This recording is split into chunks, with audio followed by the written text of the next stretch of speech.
How to use WhatsApp call history tab in 2026. Well, hello everyone, welcome into the channel. In this video today, let me guide you through the steps on how you can use WhatsApp call history tab in 2026.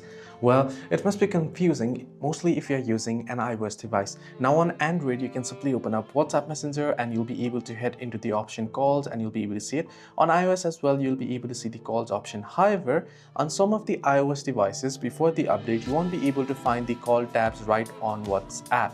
What you'll have to do is you'll have to head over to your phone application and then head into the recent tab, and here now you'll be able to see your WhatsApp audio call log as well. Now on iOS, your WhatsApp, Messenger and any other social media services calling tab is directly shown in your phone tab, in your default phone tab, not on the particular application. So on WhatsApp now, after the latest update, you'll find the calls tab, so make sure you update the application to the latest version. If you're unable to find the calls tab, make sure you head into the calls application.